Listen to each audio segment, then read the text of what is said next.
Bonjour et bienvenue à tous dans cette nouvelle vidéo sur l'exploitation de la vulnérabilité Shellshock. Peut-être que vous en avez déjà entendu parler puisque celle-ci est sortie en 2014-2015, a été découverte, a été exploitée ensuite sur de nombreuses machines par des attaques informatiques en masse.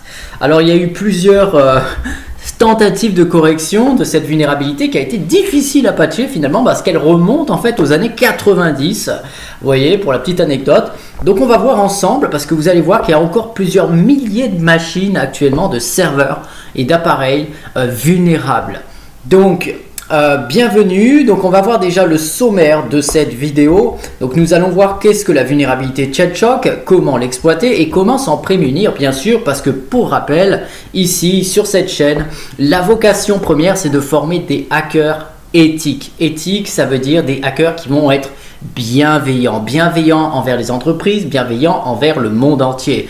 Parce que plus tu as de pouvoir et de privilèges, plus tu te dois d'être bienveillant. Alors bien sûr, on pourrait dire l'inverse, mais nous, on a décidé de devenir des hackers éthiques. Alors, les prérequis nécessaires pour suivre correctement ce tutoriel, vous allez avoir besoin de différents outils, notamment d'avoir un système Linux installé et configuré. Idéal, c'est Kali parce qu'il y a des outils de sécurité qui sont déjà préinstallés. Enfin, ayez une bonne connexion Internet, ça c'est indispensable. Des connaissances TCP/IP, c'est un plus. Des connaissances en administration Linux, oui, effectivement, parce qu'il va falloir que vous tapiez des commandes dans un terminal. Donc si vous ne savez pas comment, par exemple, lire des fichiers en ligne de commande, si vous ne savez pas comment vous déplacer dans des répertoires, vous allez avoir du mal à comprendre de quoi il s'agit. Donc je vous recommanderais d'obtenir d'abord des bases en administration Linux. Enfin, il faut que vous ayez requis Metasploit d'installer sur votre machine. D'accord, donc c'est pour ça que Kali Linux c'est l'idéal. Et puis VirtualBox parce qu'on va émuler des machines vulnérables, des serveurs que l'on va attaquer, d'accord, légalement, puisqu'en fait on va faire tourner ces machines vulnérables sur notre propre ordinateur en mettant VirtualBox qui va émuler ces systèmes. Et enfin, un ordinateur assez puissant, dernière génération de préférence, avec 8 Go de RAM et Core i5 minimum. Pourquoi? Parce que plus on va émuler de machines virtuelles, plus ça va être gourmand en ressources. Voilà. Et puis une machine d'entraînement, donc la machine qu'on va utiliser c'est Sumo, je vais vous la présenter au cours de ce tutoriel. Donc si vous avez tous ces prérequis, et bien c'est super, on va pouvoir commencer les amis, c'est parti. Donc qu'est-ce que la vulnérabilité Shellshock? Déjà pour commencer. Alors un petit tour sur Wikipédia fait pas de mal, hein. C'est un article très bien fait je trouve. Voilà, donc aussi appelé bâche d'or, c'est une vulnérabilité logicielle, d'accord, qui touche spécialement en fait le shell Unix bash. Donc ça a été découvert en septembre 2014, mais il faut savoir que cette faille existe depuis les années 90 en fait, mais qu'elle a été découverte récemment. Et donc de nombreux serveurs réseau, tels que des serveurs web qui utilisent bash, hein, vous allez voir, notamment avec l'utilisation de scripts CGI, eh bien, permettent à un attaquant d'exécuter des commandes arbitraires sur des versions vulnérables que nous allons voir ensemble et qui permet donc d'obtenir un accès non autorisé à un système informatique jusqu'à une prise totale de contrôle que nous allons justement découvrir dans ce tutoriel puisque nous allons prendre le contrôle total de notre machine cible que nous allons mettre en place. Donc, effectivement, serveurs utilisant des CGI, des serveurs DHCP également. Vous pouvez rencontrer des serveurs de messagerie qui sont vulnérables, des serveurs même SSH. Bref, cette faille est très puissante, très virulente et surtout elle touche un très large éventail de cibles, de serveurs et d'équipements. Donc déjà, toutes les versions de la 1.14 à la 4.3 sont vulnérables, les versions de bash. D'accord, donc qui c'est qui nous le dit? C'est le gouvernement. Ok, le gouvernement qui a mis un post justement à ce sujet. Et voilà, sévérité de la faille, eh bien nous sommes sur du critique, presque 10 sur 10, d'accord, c'est énorme, c'est énorme. Maintenant, sur cette faille, sur ce type de vulnérabilité, les équipements touchés, comme je vous le dis, regardez comme c'est large. Ça va de la 1.14 jusqu'à la 4.3 et même au-delà dans certains cas, puisque voilà, il y a encore des configurations vulnérables. Alors, je me suis amusé à regarder un petit peu combien de serveurs pouvaient être vulnérables à ce jour, en 2020. Eh bien, j'ai utilisé pour ça Shodan. J'ai entré une requête CGI bin, vous voyez, qui permet d'exécuter des scripts CGI, et environ plus de 63 000 équipements dans le monde exploitent justement cette technologie des scripts, d'accord, avec Bash.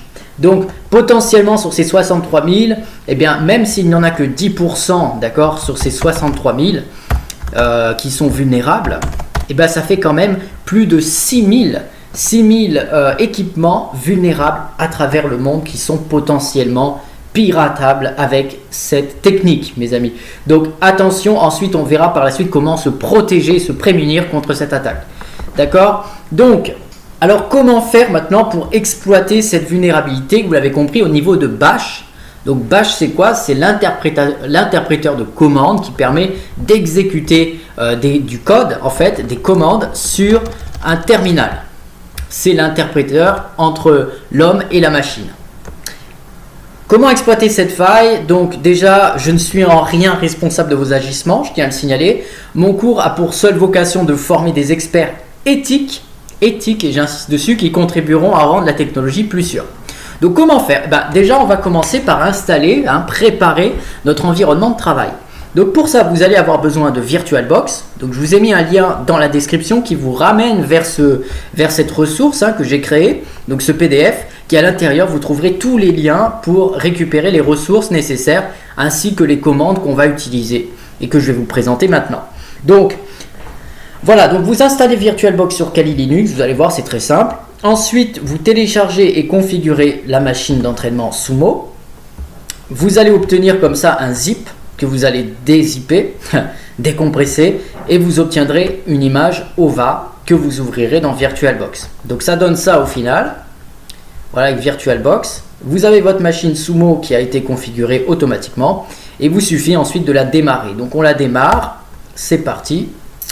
Voilà, donc l'avantage de VirtualBox, c'est que c'est gratuit, que ça reprend à peu près toutes les fonctionnalités de VMware, en tout cas les plus essentielles, et que ça permet de faire pas mal de choses, en tout cas tout ce qu'on a envie pour le pentest, c'est parfait.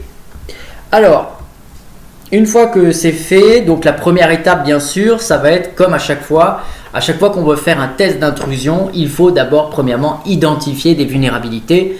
Ça va de soi. Et je dirais même qu'avant cette phase, là c'est pas le sujet de cette vidéo, mais tout d'abord dans un pentest, il y a déjà une phase d'information, de reconnaissance. Là, on est directement dans la vulnérabilité. On va s'entraîner à exploiter cette vulnérabilité qui est Shellshock. Alors, pour ce faire, vous avez besoin de l'adresse IP de la machine vulnérable. Donc, Sumo est lancée. Elle s'est donc connectée au réseau puisqu'elle est configurée sur le réseau NAT en accès par pont.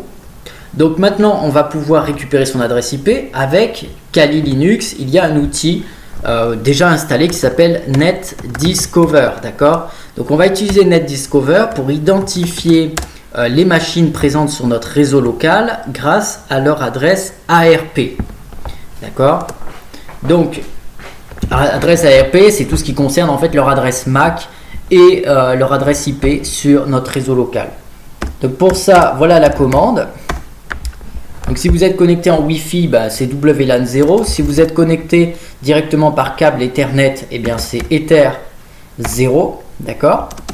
Donc moi je suis en Wi-Fi et je lance cette commande qui va scanner. Donc n'oubliez pas que pour activer, il faut être en route. Voilà. Qui va scanner donc mon réseau local et détecter l'adresse IP de la machine vulnérable.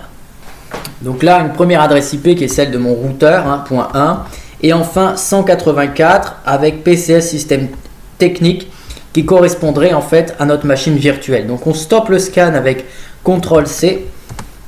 On a récupéré l'adresse IP, c'est ce qu'on voulait. On va pouvoir la copier en faisant CTRL-SHIFT plus C. Vous pouvez faire copier aussi comme ceci, copier la sélection avec un clic droit. Donc, Voilà l'adresse IP. Donc cette adresse IP, qu'est-ce qu'on va faire avec? Ben, on va la scanner tout simplement. Donc on commence par un Nmap. Alors moi je fais un scan, on va dire style, c'est-à-dire discret. Un scan discret qui va pas récupérer le DNS, qui va simplement se contenter de scanner l'adresse IP. Et puis je vais lui mettre une option verbose pour avoir plus d'informations. Je vais même en mettre 2. Et voilà que ça devrait aller. Donc voilà la commande pour scanner votre machine. Elle va détecter comme ça les ports et les versions qui sont installées sur chacun des services détectés. Donc on voit que sur ma machine vulnérable, eh bien j'ai deux services détectés, le port 80 et le port 22 qui est ouvert, donc qui correspondent à du HTTP et 22 SSH. C'est pour ça que c'est important d'avoir déjà des connaissances en réseau TCP/IP. Donc vous voyez ici on est en SSH et on obtient la version qui est très intéressante puisque c'est à partir de la version, je vous rappelle, qu'on peut exploiter différentes vulnérabilités. Donc là nous sommes sur une version 5.9. Bon, on ne va pas attaquer SSH dès le début. Par contre ici on a du HTTP 2.2.2. Ça m'a l'air un peu faiblard. Alors par curiosité on va se connecter sur le serveur pour voir quel est le service qui tourne derrière. Donc on a identifié de l'Apache. On aimerait bien voir quelles ressources sont disponibles. Donc on va prendre l'adresse IP du serveur et se connecter. Voilà, puisqu'on est sur le port 80. Voilà, donc on tombe sur un serveur en construction où il n'y a pas grand chose dessus, en tout cas à première vue. Donc comment faire maintenant pour aller plus loin, exploiter la vulnérabilité Shellshock, ou en tout cas déjà l'identifier? Eh bien, on va utiliser le scanner très performant, rapide et pratique Nikto. Alors Nikto, je vous ai mis les commandes là-dedans. Vous voyez, nous allons générer un rapport et ça va nous permettre d'identifier vulnérabilité, les répertoires et les fichiers qui sont intéressants. Donc pour ça, la commande, vous n'avez plus qu'à sélectionner dans le fichier que je vous ai donné, dans la description. Vous remplacez l'IP cible par l'IP de votre machine vulnérable, bien sûr. Donc paf, on se rend dans un terminal. On peut faire un petit coup de clear pour nettoyer l'écran. Alors, oula, oui, effectivement, il y a un petit problème. Donc, Nikto, voilà, on va le faire manuellement. Juste un petit bug. Donc, Nikto-F. Alors, F, c'est pour le format du rapport. Nous, on le veut en HTML. C'est beaucoup plus graphique et simple à comprendre, interpréter. Alors, le nom du fichier, on va l'appeler rapport.html. D'accord. Et puis, on va mettre -h. H pour host, c'est-à-dire l'adresse de notre cible. Donc là, on va reprendre l'adresse IP, qui est celle-ci. Hop là. CTRL-C pour copier. Maj insert. Alors oui, effectivement, il faut enlever l'HTTP ici. Hop. Et ne pas oublier également le point. Voilà. Donc là, on a notre commande, d'accord ? Donc elle est très simple, cette commande, et elle permet de générer un rapport en mettant à l'intérieur toutes les vulnérabilités, les répertoires qu'on a trouvés, les fichiers intéressants. Nikto va scanner automatiquement le serveur. C'est parti. Donc on le lance, on le laisse travailler, ça prend pas beaucoup de temps parce qu'il est très rapide et performant, qui va directement à ce qui est important. Donc voilà, donc là le scan est terminé. Donc vous voyez, si on n'avait pas généré de rapport, c'est très flou, on a du mal à lire. Alors maintenant vous faites un petit ls. Et vous voyez, on a un rapport qui a été généré. Donc ce rapport, on va pouvoir l'ouvrir. D'accord ? Donc, on va faire une commande, Firefox. D'accord ? On va ouvrir Firefox qui est déjà installé sur Kali Linux. Et on va ouvrir ce rapport. Voilà, là c'est beaucoup plus synthétique. Alors là, on a des informations sur notre machine vulnérable. Et puis, les différentes informations qui ont été trouvées, donc notamment qu'il n'y a pas de protection contre du XSS, etc. Nous, ce qu'on va se concentrer, c'est sur le Shellshock, d'accord, l'exploitation du Shellshock. Donc là, vous voyez ici, on vient de découvrir une vulnérabilité à la faille Shellshock, identifiée CVE 2014, etc. Donc, et ce qui est intéressant, c'est qu'il nous donne le répertoire vers le script vulnérable. Voilà le script vulnérable. Donc ça, on va le copier. Ok. Donc la suite, c'est simple. On va lancer maintenant MSF Console, donc Metasploit, pour exploiter la vulnérabilité, puisque Nikto vient de nous montrer qu'il y a une vulnérabilité Shellshock. on va pouvoir ouvrir MSF console dans le terminal pour lancer Metasploit. On pourrait le faire sans Metasploit avec des commandes, mais ça serait plus compliqué à exploiter. En tout cas, ça prendrait plus de temps. Metasploit le fait automatiquement et nous ouvre un shell très sympathique d'ailleurs et très facile d'utilisation. Puis comme ça vous permet aussi d'utiliser une variété d'outils et de vous habituer à les utiliser. C'est très important. Donc, nous allons rechercher le module que l'on veut. Donc pour ça, vous pouvez taper comme ceci Shellshock, cherche Shellshock. Il va vous afficher tous les modules en rapport avec la vulnérabilité Shellshock dans Metasploit. Ou alors, celui qui nous intéresse, c'est celui-ci. Je l'ai trié pour vous et je l'ai mis dans le document. C'est le module pour Apache qui permet d'exécuter le script, d'accord, CGI, et d'exploiter la faiblesse. On fait OK. Alors, on peut même obtenir des informations en tapant la commande info dans Metasploit. Et là, vous allez voir, ça confirme bien. Ce module exploite la vulnérabilité Shellshock. Super. Donc, elle va utiliser des variables d'environnement externe. Ce module permet de lancer des scripts CGI dans un serveur Apache et d'utiliser la faille pour lancer des commandes. D'accord? Voilà ce que ça veut dire. Et là-dedans, vous avez toutes les références. Libre à vous de vérifier pour en apprendre plus d'ailleurs. Ça peut être intéressant. Donc maintenant, ce qu'on va faire dans un premier temps, c'est voir quels sont les payloads. D'accord? Les payloads, ce sont les moyens de créer un shell, en fait, le moyen de connexion disponible. Donc là, on en a toute une variété. Alors nous, ce qui va nous intéresser, c'est un simple shellcode qui permet directement de prendre la main sur le serveur et d'entrer des commandes en ligne dans un terminal. Donc, on ne va pas passer par Meterpreter qui est un petit peu trop lourd pour l'utilisation qu'on va avoir besoin. On va plutôt utiliser, vous voyez, du Generic Shellbind en version TCP, une connexion directe. Voilà. Ou alors, on pourrait prendre, comme on est sur un système x86, qu'on a pu identifier avec justement Nmap, qui nous a dit que c'était une version 86. On va pouvoir prendre par exemple du bin TCP pour Linux. Donc on descend. Voilà, vous voyez ici, c'est parfait. Linux x86 shell bin TCP. Et vous l'avez bien sûr dans le document que je vous ai fourni avec, dans la ressource. Donc, il n'y a plus qu'à l'utiliser. Donc là, pareil, vous faites set payload et voilà le nom ou plutôt la destination, le chemin vers le payload. Voilà, c'est configuré. Le payload est configuré. Maintenant, il nous suffit de voir les options. Donc, show option. Là, voilà toutes les options nécessaires pour lancer correctement l'exploitation. Donc, de quoi on a besoin? On a besoin du rhost. Le rhost, c'est l'adresse de notre cible, donc de la machine vulnérable. Le rpath, on ne touche pas, il est bien configuré. Le rport 80, c'est très bien. Et puis enfin, ce qu'il faut, c'est le target URI. Target URI, c'est l'adresse vers en fait notre script qui a été trouvé. Vous voyez, CGI bin test. Voilà, CGI défaut. D'ailleurs, si on fait voilà. Donc vous voyez ici, on a le répertoire vulnérable qui a été trouvé grâce à Nikto, je vous le rappelle. D'accord, Nikto nous l'a dit, CGI bin test. J'ai rien inventé. Ok, alors on va configurer toutes ces informations. Et puis il ne faudra pas oublier aussi de configurer le payload rhost. Donc pour ça, très simple, on commence. Donc set rhost avec un S, le premier. Donc l'adresse IP de notre machine, on la reprend, on la resélectionne. Hop là. Voilà.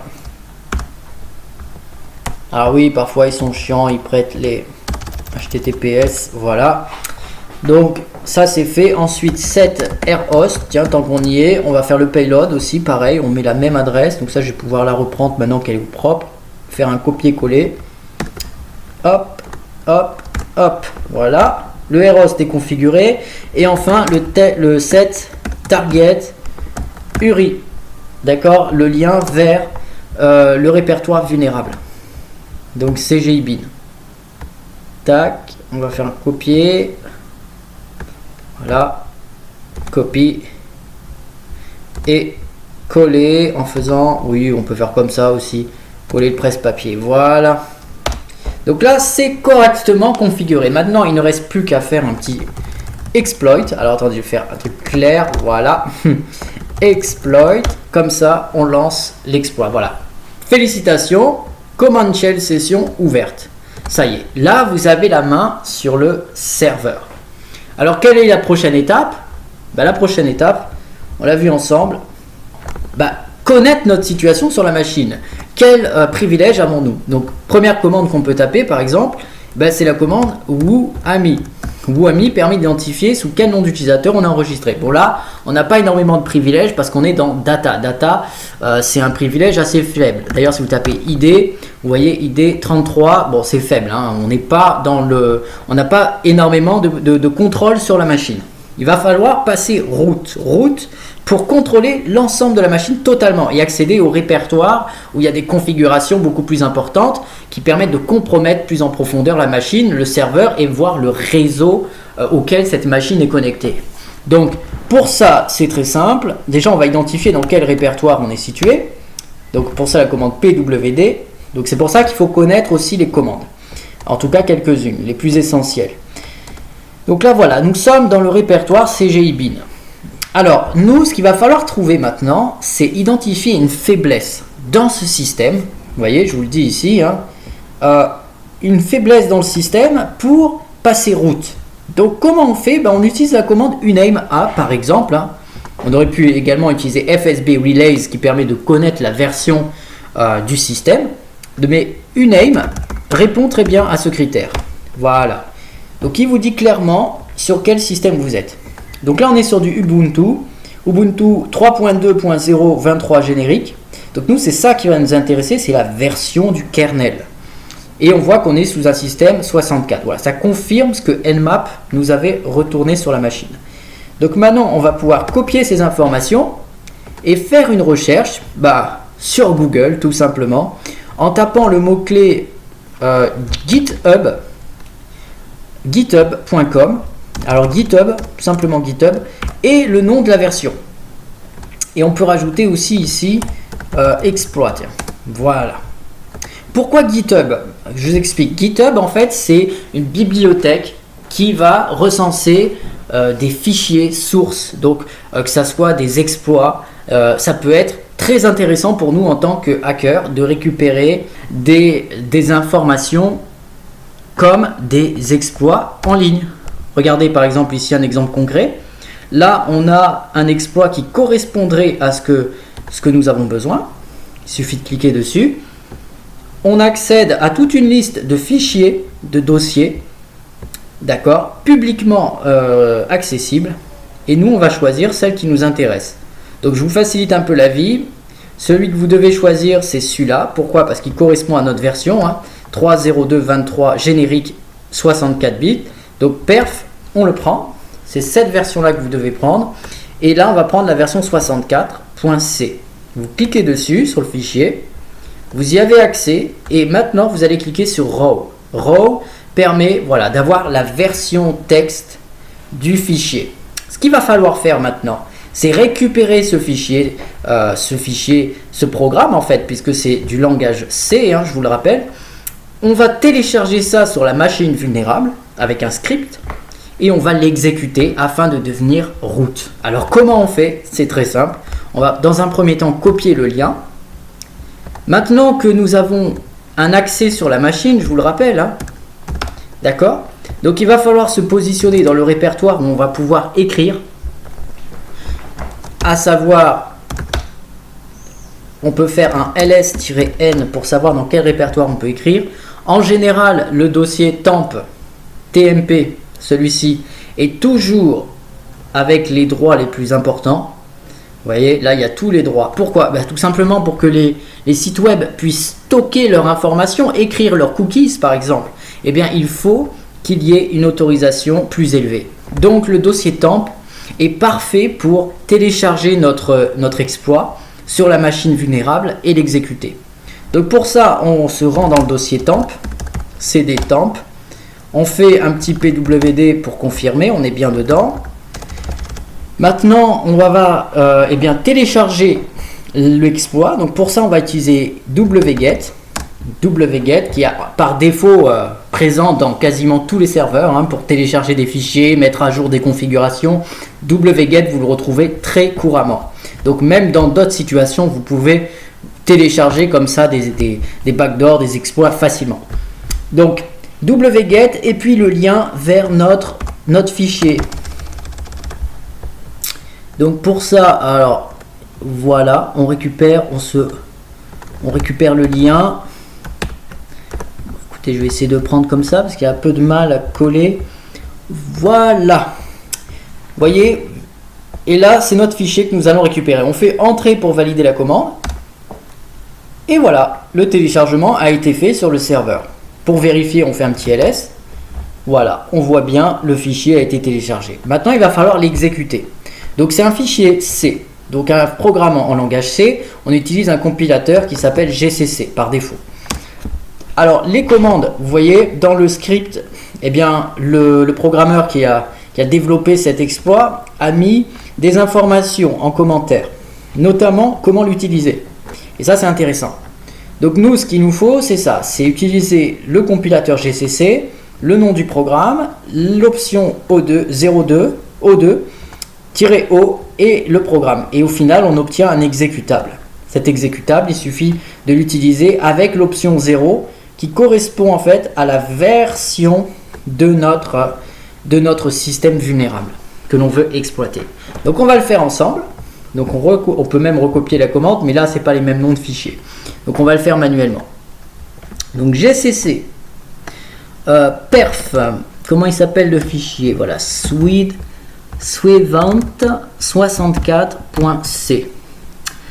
Ensuite, vous allez faire -02. Alors, vous allez voir, il va y avoir un petit message d'erreur. Je ne vous en dis pas plus. Mais pour pas que vous me disiez, ouais, comment ça se fait? Tu aurais dû prévoir. Alors voilà. Et on va mettre par exemple exploit. D'accord. Et je fais OK. Oh, erreur.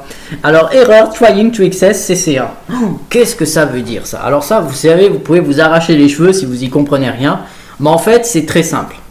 Le problème, c'est ça. C'est no such file or directory. Ça veut dire que le compilateur GCC n'a pas été correctement configuré dans le chemin d'accès vers le programme pour pouvoir compiler notre ressource. Donc, il va falloir modifier en fait le chemin d'accès vers GCC pour pouvoir exécuter correctement la requête. C'est une petite erreur qui est sur le serveur. C'est pas grand chose. Donc ça, je vous l'ai mis, rassurez-vous, dans la ressource PDF qui est disponible. Donc il suffit de changer le répertoire. Le répertoire, on le change comme ça. Avec la commande PAF, vous n'avez plus qu'à recopier cette commande qui reprend en fait tous les exécutables, user, local, sbin, etc. Et ici, je vous l'ai mis entre parenthèses, le chemin vers GCC. Donc là, dans mon cas, c'est user, lib, GCC, machin truc. Donc, vous recopiez cette commande, parce qu'elle va fonctionner. Elle est configurée pour cette machine vulnérable. Vous allez dans le terminal, vous avez la main, le shell en fait, et vous allez coller le presse-papier. Voilà. Donc une fois que vous avez mis ce script, cette commande, là vous allez pouvoir maintenant exécuter correctement notre exploit, donc avec le compilateur GCC. Donc c'est bien un O, c'est pas un 0, O2, perf, un O majuscule en fait. Donc le nom de notre fichier, suivant64.c, -o, petit o cette fois-ci, exploit. Voilà. Et là, effectivement, ça a fonctionné. Donc si on fait un ls, on retrouve notre exécutable, notre exploit. Donc pour l'exécuter, très simple, je vous l'ai mis dans le fichier, vous faites un // exploit avec l'option 0 qui correspond en fait à notre kernel, donc à la version vulnérable de notre système. C'est parti. Félicitations. Maintenant, si vous faites une petite commande comme id pour vérifier quel utilisateur vous êtes, ou alors vous faites who am I pour savoir qui vous êtes maintenant, Et bien voilà, vous avez la réponse, vous êtes root. Félicitations les amis, car maintenant, ça y est, vous avez un contrôle total sur la machine. La preuve, c'est que vous pouvez vous rendre maintenant dans le répertoire root. Donc CD root. Et là, vous pouvez faire PWD, vous êtes bien dans root.